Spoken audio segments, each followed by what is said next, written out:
Amém. Amém, galera? Uma das confissões mais populares do nosso tempo, que vocês devem ouvir muito, seja em livro, música, filme, ou até mesmo na conversa, em sala de aula, é essa frase assim, ó: siga o seu coração. Já ouviu isso? Ouça o seu coração. Tenha fé em você mesmo. Quem nunca ouviu isso? Tem até refrão de música: quem acredita sempre alcança. Já ouviu algo assim? E volta e meia a gente também ouve por aí a famosa frase: não é errado se te faz feliz. Essas frases, ou melhor, esse credo, essa forma de pensar, de conduzir a vida, parte do pressuposto que o nosso coração, que o meu, que o seu coração é totalmente bom, é sempre bom. Parte do pressuposto que se você gosta de uma parada, logo essa parada que você gosta, você é uma pessoa tão boa, logo essa parada que você gosta é uma parada boa, certa. Ou seja, a gente parte, essa mentalidade que o mundo, de uma forma geral, livro, uma série de outras formas de arte expressam para a gente, parte sempre do pressuposto que o nosso coração é algo bom e só aponta e só encaminha a gente para coisas boas. E o que é coração, né, segundo o entendimento bíblico? É o centro dos nossos afetos, das nossas emoções, dos nossos desejos, das nossas vontades. Quando fala assim, siga o seu coração, ninguém está falando para você seguir esse órgão que fica pulsando embaixo do seu osso, chamado externo. Não é isso. Coração é o centro dos nossos afetos, das nossas vontades, dos nossos desejos. E aí tem uma galera que imagina que ele é perfeitamente bom. Para a gente levar ao pé da letra essa máxima de que não é errado se te faz feliz, você precisa assumir que o seu coração só escolhe coisas boas, tanto para você como para as pessoas que estão à sua volta. Porque se você escolher algo bom para você, mas que é ruim para as outras pessoas, a gente vai começar a ficar em crise. Será que, de fato, isso que te faz feliz é bom? Será mesmo que aquilo que o nosso coração acredita que nos fará feliz está sempre correto? Você já pensou sobre isso? Você já teve essa crise boa de ficar imaginando, será que isso que eu estou desejando, será que essa vontade que às vezes brota no meu coração, isso é certo? Isso é bom? Será que esses desejos que volta e meio povoam a minha mente, que brotam no meu imaginário, será que tudo que eu considero prazeroso é certo, é bom, vai ser bom para mim e para quem está perto de mim? O que será que pode acontecer em nossa existência, em nossos relacionamentos, se cada um aqui fizer aquilo que o seu próprio coração considera como bom, como certo, como maravilhoso? Será que o que você julga como certo vai ser certo para todo mundo que está perto de você? Quem é a nossa medida de certo e errado? Quem que você escolhe como vara de medição, como fita métrica do que é certo e do que é errado? Ou seja, é o que cada um acha no seu íntimo que é certo, considera certo. Imagina se todo mundo aqui fizesse aquilo que o seu próprio coração considera como certo em diversas áreas da vida. Quando os nossos diferentes conceitos de certo e errado se cruzam no planeta, já dá para imaginar que alguma coisa não vai ficar tão legal assim. Quando uma porção de gente acha que o que ele deseja e pensa é o certo, e aí tenta viver isso na prática, será que vai produzir uma harmonia entre os seres? Olha para o mundo à nossa volta.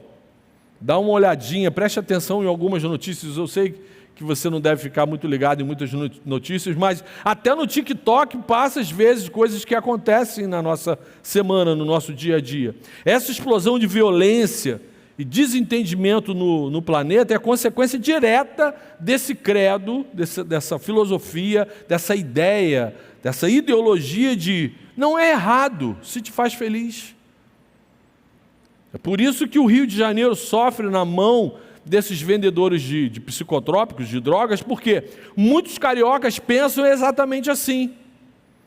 Pô, fumar um baseadinho em Itacoatiara me faz feliz, logo não é errado. O que tem a ver o meu baseadinho lá em Itaquá com aquele cidadão de bem que tomou um tiro 5h45 da manhã na Avenida Brasil? Não tem nada a ver se os vendedores desse bagulho acertaram a cabeça de um trabalhador. Isso não é errado, se me faz feliz. Qual o problema? É por isso que nesse país constantemente a gente vê notícias de políticos envolvidos em escândalos de corrupção financeira, respondendo a processos de desvio de dinheiro público, porque em algum momento o coração desse político que ingressou na vida política com a intenção de fazer o bem para a nossa sociedade, o coração dele falou para ele assim: cara, tomar posse dessa quantidade de grana vai te fazer muito feliz. E se te faz feliz, logo, não é errado, é certo. Se te faz feliz, não pode ser algo ruim. É por isso que Vladimir Putin, sabe quem é esse camarada? Presidente da Rússia. É por isso que ele ordenou que o exército do seu país invadisse um outro país, invadisse a Ucrânia, porque em algum momento o coração dele entendeu que eu tomar posse de vários territórios de uma outra nação vai me fazer feliz, vai me fazer seguro. Eu acho que isso é o certo, independentemente se o outro lado lá acha que é errado. Não é errado se me faz feliz. E aí o Vlad pensou nessa maneira e invadiu o território dos outros. Ou seja, existe uma probabilidade muito grande do meu e do seu conceito particular de felicidade ser, no mínimo, equivocado. Pode ser que justamente aquilo que no nosso coração você considere plausível, algo louvável, algo maneiro de se viver, o restante do mundo considere errado e absurdo. Você sabia que uma porção de colega seu, nesse momento, acha que isso que vocês estão fazendo agora aqui é um absurdo?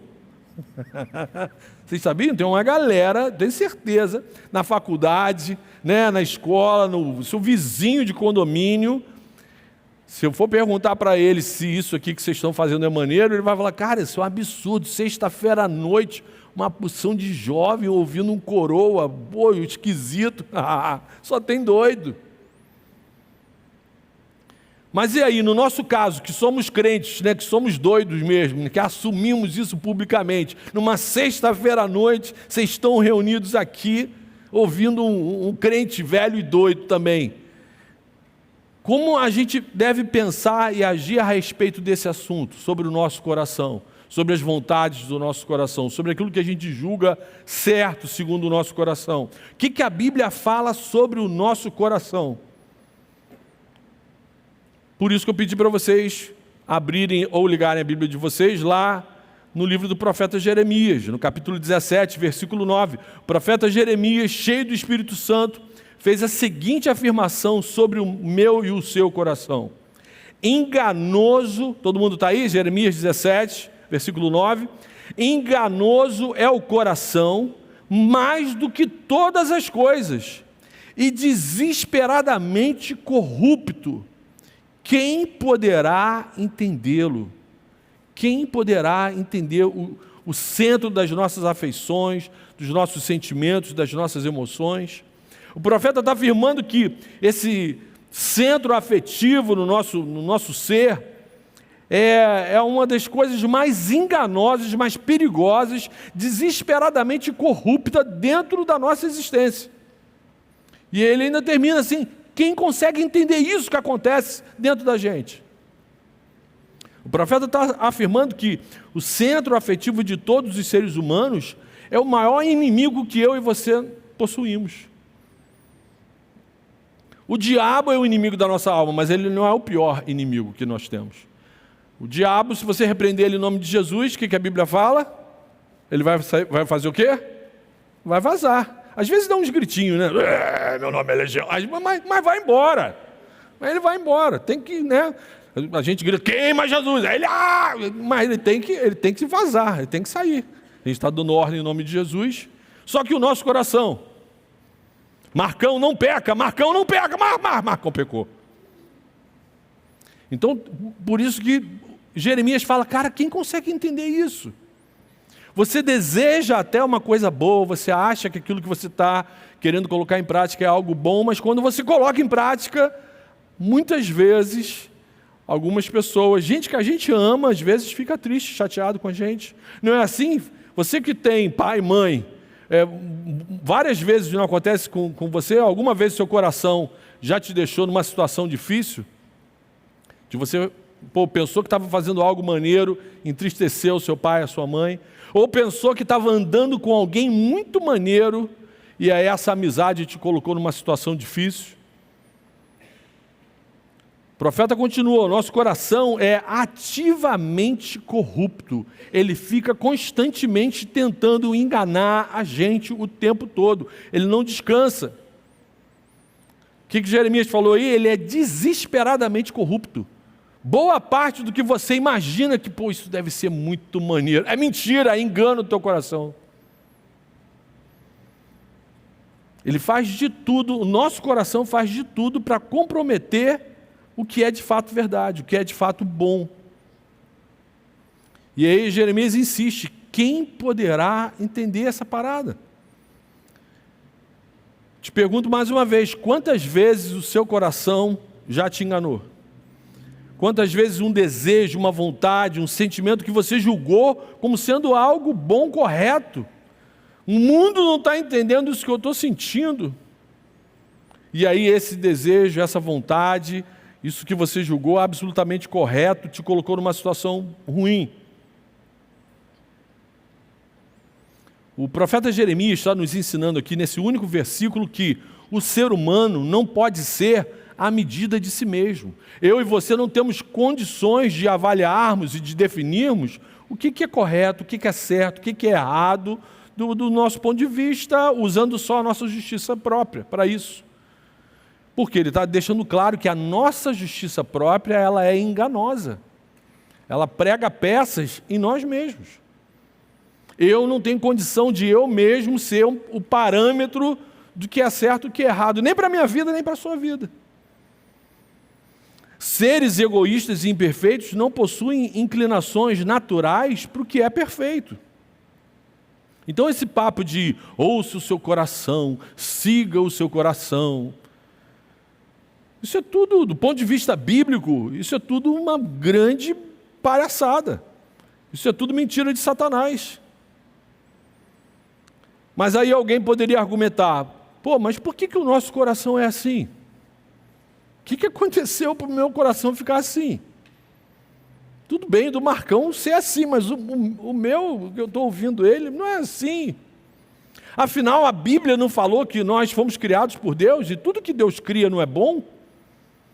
Né? Lá em Gênesis não falou que quando Deus criou o ser humano, Deus falou o quê?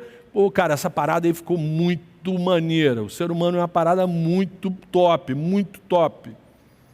Era para tudo nesse universo ser maravilhoso, era para tudo nesse universo funcionar super bem. Era para o nosso relacionamento com os nossos pais serem sempre um relacionamento muito top. Era para o nosso relacionamento com os nossos amigos, com os nossos irmãos aqui da igreja ser sempre super maneiro. E nem sempre é, né? Às vezes não dá vontade de fazer voodoo para um irmão da igreja.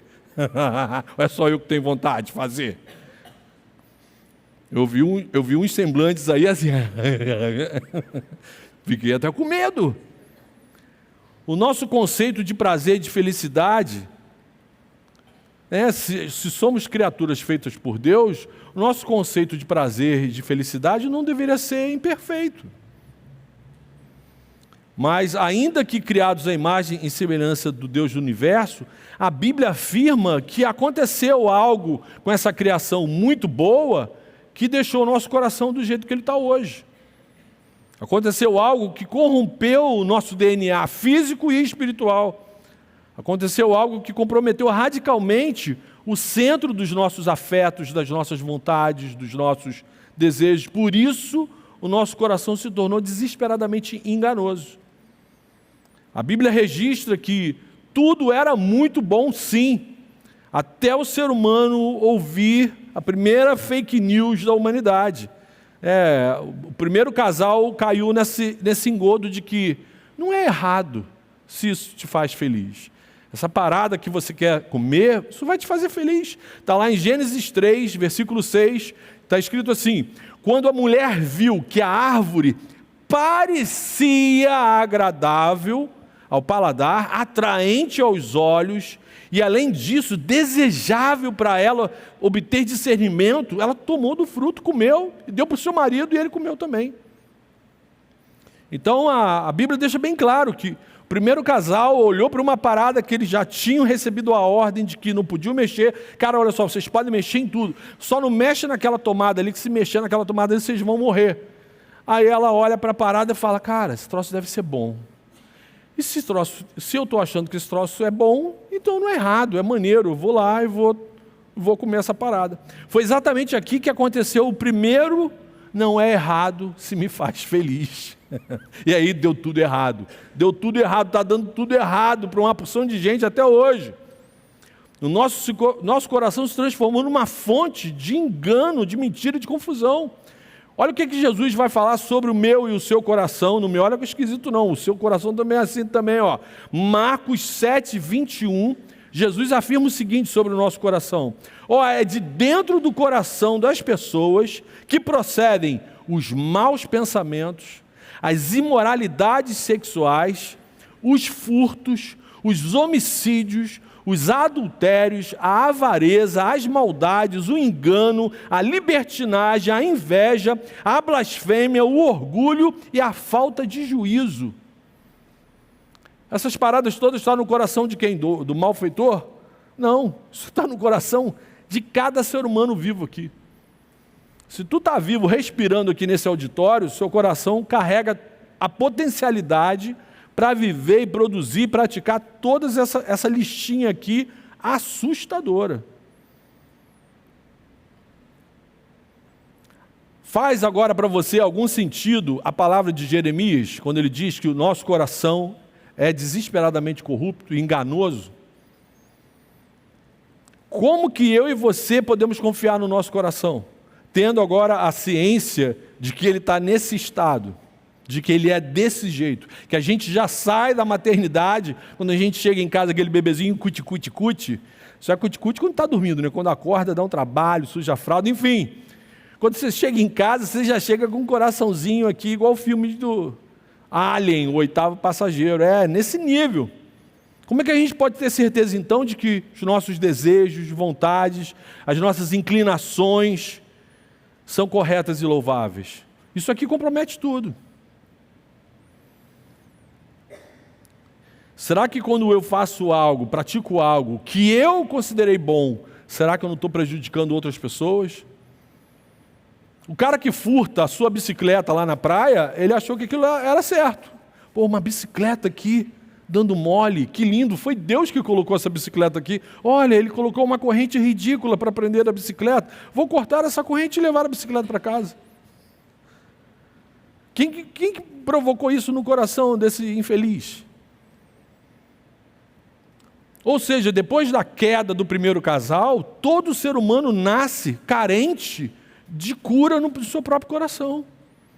Depois da queda dos nossos progenitores, dos nossos antecessores, dos nossos primeiros pai e mãe, todo ser humano já nasce com um coração adoecido, carente de uma redenção, de uma cura. Depois da queda do primeiro casal, todo ser humano nasce carente de cura. De perto, ninguém é normal. Está todo mundo me olhando agora com cara de crente, mas eu sei que 5 minutos a gente conversando, a gente vai ver que nenhum dos dois é normal. Não é verdade? Eu não vou falar para você olhar para o lado agora, mas depois você olha. Tem alguém normal, amiguinho? E olha que vocês, está tudo novinho ainda de fábrica. Até porque a gente perdeu totalmente a referência do que é normal. Quem aqui na face da terra tem a possibilidade de falar, isso aqui é normal, isso aqui não é normal? Quem? Tem que vir um ET de Varginha para fazer uma parada dessa. A gente perdeu totalmente a referência do que é ser normal. Quem tem autoridade para dizer para a gente o que é normal e o que não é? Por isso surgiram e surgem vários credos para tentar preencher essa lacuna na nossa existência e dizendo, não, siga o seu coração. Não, cada um tem uma verdade, cada um tem um conceito do que é certo e errado, cada um tem Então a verdade é relativa igual à democracia desse país? Né? Se cada um tem a sua, então qual que está valendo? Mas não é isso que falam para a gente o tempo todo? Não é isso que vocês ouvem o tempo todo? Depois da queda do primeiro casal, nosso coração se encheu de engano, de mentira. Todo filho de Adão passou a pisar nesse mundo se achando um Deus. Eu sei o que é melhor para mim, eu sei o que é certo, eu sei o que é errado. O resultado, a gente imagina um mundo cheio de deuses, vira um inferno. Vira um hospício. Todo mundo se achando. O ser humano passou a nascer escravo do seu coração enganoso. O rei Davi, diante dessa constatação, Davi, aquele cara que escreveu uma porção de salmo na Bíblia, diante dessa constatação, quando a ficha caiu, ficha é uma gíria muito antiga, né? Vocês nunca viram um orelhão de botar ficha. Eu tenho que mudar. Davi, quando o download completou, agora vocês conectaram, né? Quando o download findou, completou, carregou a parada, que ele entendeu, ele falou, cara, se o meu coração é desse jeito, quem poderá discernir os próprios erros? Ele escreveu isso lá no Salmo 19, versículo 12. Quem pode discernir os próprios erros? Se o meu coração está nesse estado aqui, como é que eu sei que o que eu estou fazendo é de fato algo bom, louvável, lícito? Se somos crentes, essa deveria ser a nossa pergunta norteadora, diária. Antes da gente ligar o nosso GPS da vida, tinha que ser assim, Senhor, como que eu posso discernir se isso que eu quero fazer agora, aqui, em sala de aula, dentro de casa, com os meus pais, se isso é certo ou é errado? Quem aqui nesse auditório consegue discernir os próprios erros? Se o nosso coração é absolutamente enganoso, quem garante que a avaliação, o julgamento que você está fazendo não é resultado desse engano, dessa mentira? Quem pode discernir os próprios erros? A gente sempre acha que está certo. Você já entrou em alguma discussão achando que você estava errado? Você está absolutamente correto, realmente eu estou errado. Ninguém entra numa discussão achando que está errado. Você já começou, alguma vez você brigou com os seus pais, você achando que estava errado? Não, os pais são sempre errados, não é assim? Quem está namorando? O namorado está sempre errado, não é, Rafa? O namorado está sempre errado. O outro está sempre errado, o herege é sempre o outro, o equivocado é sempre o outro. É por isso que surgem as guerras. É por isso que surgem os maus pensamentos, os homicídios, os adultérios, os roubos, os falsos testemunhos, as calúnias. Porque você nunca está errado, é sempre o outro. Eu já encontro aqui pelo menos 2 lições para a vida da gente. Olhando e refletindo nesse versículo, já encontro 2 lições. Primeira lição, eu e você não podemos ser a medida de nós mesmos. Eu e você não somos a medida de nada, de nós mesmos, a gente não pode. Nós não damos conta dos nossos auto-enganos. Quem pode discernir os próprios erros? O nosso coração não pode ser referência para a gente mesmo. Ele é desesperadamente corrupto, ativamente enganoso. Como é que eu vou ser a medida de alguma coisa? E o meu semelhante é absolutamente confuso, como eu. O profeta Jeremias tem razão. Quem vai poder entender isso que acontece com o coração humano? É por isso que clínicas psiquiátricas estão lotadas. É por isso que os psicólogos estão sem horário na agenda para atender as pessoas. É por isso que as faculdades de psicologia têm uma porção de gente fazendo psicologia. Porque a gente não dá conta das nossas demandas emocionais. A gente não consegue. Eu e você, a gente não pode ser a medida de nós mesmos. Segunda lição, Se o nosso coração está cheio de engano, cheio de confusão, eu tenho que fazer o quê? Eu tenho que encher ele de verdade. Se o nosso coração é desesperadamente enganoso, eu tenho que desesperadamente encher ele de verdade. E aí, a pergunta que vem a seguir é: onde que eu encontro a verdade? Onde nesse mundo cheio de gente normal eu encontro a verdade? Nesse mundo caído existe alguma verdade absoluta, imaculada, íntegra, pura, perfeita, sem contradições, uma verdade sem confusão, uma verdade que seja verdade para todo mundo, uma verdade que seja uma referência perfeita do que é ser um ser humano de verdade? E aí, galera, hoje eu posso falar para vocês, eu procurei em vários lugares, eu procurei em várias filosofias, em várias ideologias. Hoje eu estou com 58 anos, vocês devem estar o quê? 18, 12, 15, tem uns aí com cara de 8. Eu procurei em vários lugares, mas só encontrei essa resposta em Jesus Cristo. A Bíblia Sagrada afirma que a verdade encarnou, a verdade absoluta assumiu forma humana, justamente para nos salvar também de nossas próprias mentiras, das nossas próprias confusões. No Evangelho de Jesus, escrito por João, Jesus afirma o seguinte: eu sou o caminho, a verdade e a vida. Jesus é a verdade encarnada. Tentar viver qualquer outro caminho, qualquer outra verdade que não seja Jesus, é viver imerso num engano, num auto-engano. Jesus é a imagem perfeita do plenamente humano, daquilo que eu e você devemos ser. Jesus é a nossa única e perfeita referência do que é certo, do que é louvável, do que é imitável, de quem eu devo seguir. O único capaz de nos salvar de nossos altos enganos é Jesus. Só a verdade de Jesus cura o nosso coração cheio de engano. Guarde isso, guarde isso.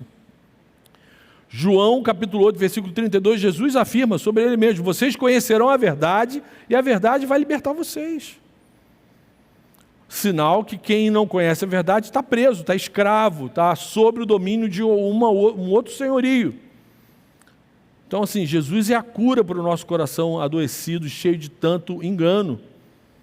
E aí eu desafio qualquer pessoa nesse planeta a me apresentar uma referência que seja capaz de ser um padrão perfeito para todo ser humano nesse planeta, que não seja Jesus. Alguém que consiga representar melhor aquilo que nós devemos ser. A frase que deveria ser norteadora para a vida da gente, para a humanidade, é o título da mensagem: não é errado se faz Jesus feliz. Se isso que eu estou desejando, se essa vontade que está brotando do meu coração alegra Jesus, deixa Jesus feliz, glorifica aquele que é a referência perfeita de humanidade, então isso não é errado.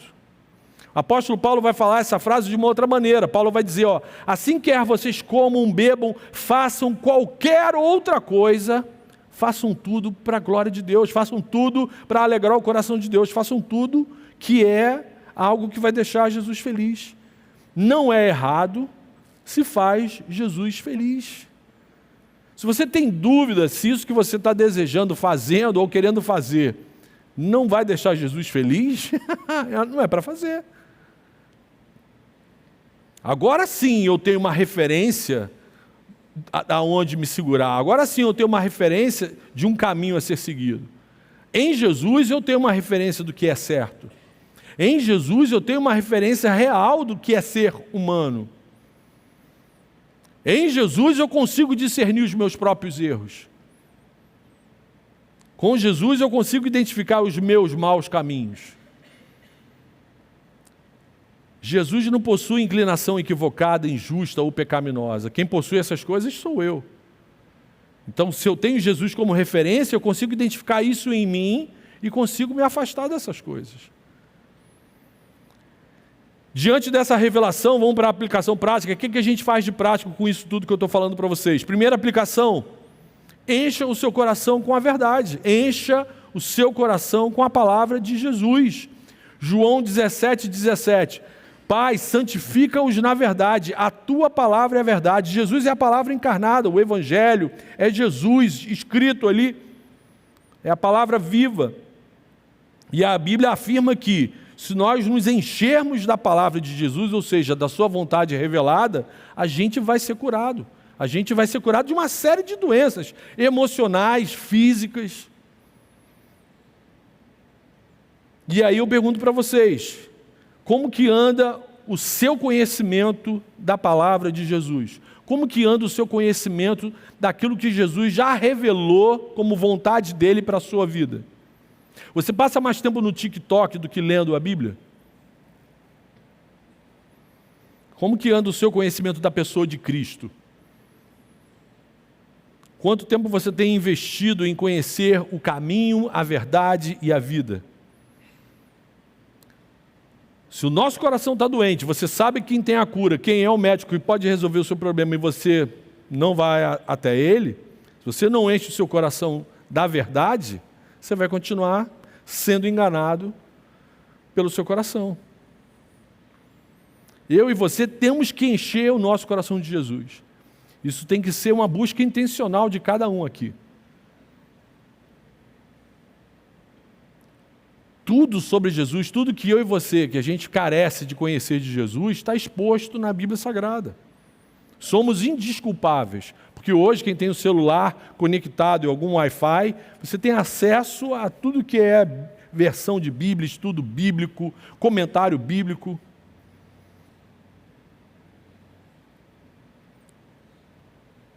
A Bíblia é a sua única regra de fé e de prática. Todas as decisões que você toma, tudo que você considera certo, é pautado no que Jesus considera certo. Porque no momento em que você se torna cristão, no momento em que você começa a andar com Jesus, a nossa opinião particular sobre qualquer tipo de assunto não tem relevância nenhuma. O que importa é o que a Bíblia diz.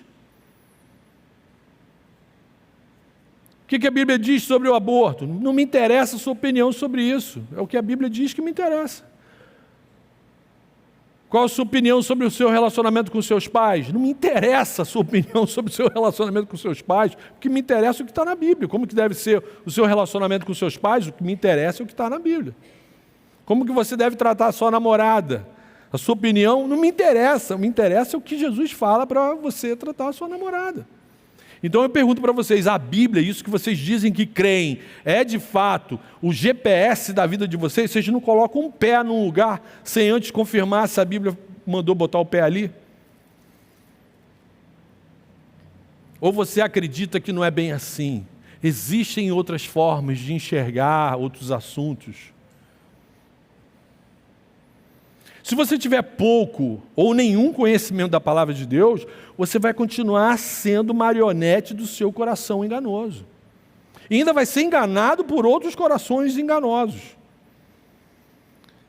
Se o que o seu professor na academia, no cursinho, na faculdade, para você tem mais sentido do que o que você ouve dentro da igreja, você está sendo enganado por um coração enganoso e por outro coração enganoso.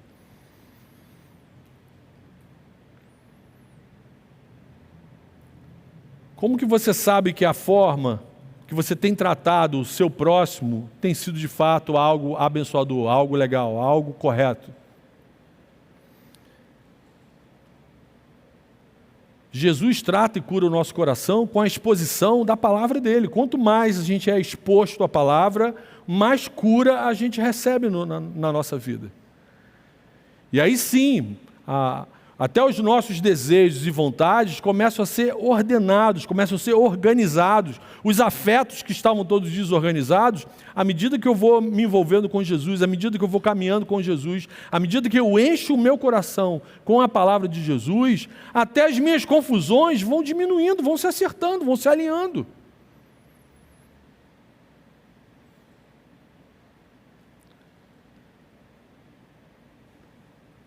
Olha o que Davi escreve nos Salmos, Salmo 119, 1 e 2. Como são felizes os que vivem conforme a lei do Senhor, como são felizes os que obedecem aos seus estatutos, de todo o coração o buscam. Então Davi está deixando claro, cara, quando a gente busca o Senhor de todo o coração, quando a gente ama o que a gente está aprendendo dele, sobre a palavra dele, sobre quem ele é, e a gente obedece a esses preceitos, a essa palavra, cara, a felicidade passa a habitar dentro da gente. No Salmo 119 fica claro que a nossa felicidade está intimamente ligada à nossa busca de nos enchermos de Jesus. Então essa é a segunda aplicação. Submeta, a primeira é encher o coração da palavra de Jesus. E a segunda aplicação é submeter o seu coração enganoso ao senhorio de Jesus. Coração do Marcão, você vai obedecer à vontade de Jesus. Ah, mas Marcão quer fazer outra coisa. Não, você vai obedecer à vontade de Jesus. Então submeta o seu coração ao senhorio de Cristo, ao senhorio de Jesus. Se você de fato ama Jesus, se você está aqui, eu presumo que você tem um desejo de conhecer mais de Jesus, de encher o seu coração de Jesus. Então, se você de fato ama Jesus e quer curar o seu coração do auto-engano, você tem que se submeter ao senhorio de Cristo.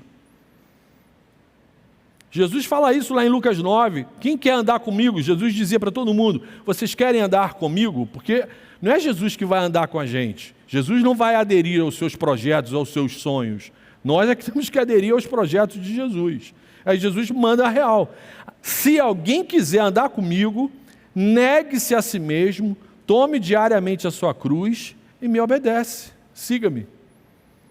Não tem como você seguir Jesus sem dizer não para o seu coração todo dia. Vai ter uma porção de coisa que você vai olhar a palavra, você vai examinar o seu coração e você vai chegar à seguinte conclusão: cara, vou ter que dizer não para essa parada aqui, que isso não faz Jesus feliz. Pô, essa parada aqui não glorifica a Deus, vou ter que dizer não. Pô, isso aqui que todo mundo está fazendo, pô, isso aqui vai deixar Jesus triste, vou ter que dizer não para essa parada. Um coração enganoso tem que ouvir muito não todo dia.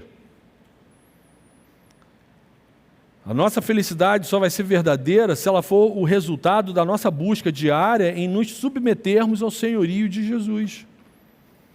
Quem não submete o próprio coração ao senhorio de Cristo, jamais será pleno. Você pode fazer tudo o que você quiser fazer na sua vida, que vai continuar um vazio no seu coração. Ah, isso que o pastor está falando é muito radical. Vou viver do meu jeito. Cara, você pode fazer do jeito que você quiser, que você vai continuar angustiado, vazio, equivocado, sendo enganado. Se a parada é errada para Jesus, por mais que você queira muito fazer aquilo, vai continuar o vazio na sua alma te incomodando. Se a parada é errada para Jesus, isso não vai te fazer feliz nunca. Para a gente terminar, a gente tem que fazer essa oração que Davi fazia no Salmo 139. Sonda-me, ó Deus, e conhece o meu coração, prova-me, conhece as minhas inquietações.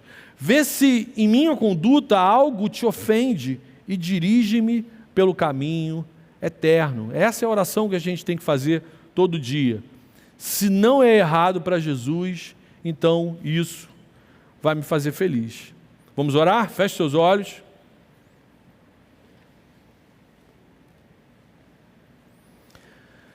Senhor Jesus, como o Senhor é um Deus maravilhoso, como é encantador, como o Senhor é merecedor de todo o nosso louvor, e como, Senhor, a gente carece da Tua graça, do Teu favor, da Tua paciência, do Teu amor, como a gente carece da Tua cura, Senhor, da Sua verdade, do Seu perdão. Só o Senhor é a nossa medida padrão do que é ser humano, Senhor. E obrigado por isso, obrigado porque o nosso coração só encontra cura no Senhor. E aí eu te peço que o Senhor nos livre dos nossos maus caminhos, que o Senhor nos livre das nossas confusões emocionais, que o Senhor nos proteja, nos guarde de nós mesmos, que de fato sejamos bênção uns para os outros, que a gente se ajude mutuamente na célula, no discipulado, nessa caminhada, Senhor. Se te faz feliz, então é certo, é bom para a gente, é bom para a vida da gente. Ajuda a gente a viver dessa maneira, nos use como instrumentos da Tua graça para trazer outros jovens a esse conhecimento, ao Teu conhecimento, a terem um relacionamento saudável com o Senhor. Por favor, use essa galera do UP para a glória do Teu nome, é o que eu te peço. Já te agradeço, Senhor, porque o Senhor é um Deus bom, O Senhor vai fazer muito mais do que a gente consegue pedir para o Senhor, e a gente faz essa oração em Teu nome, em nome de Jesus. Amém.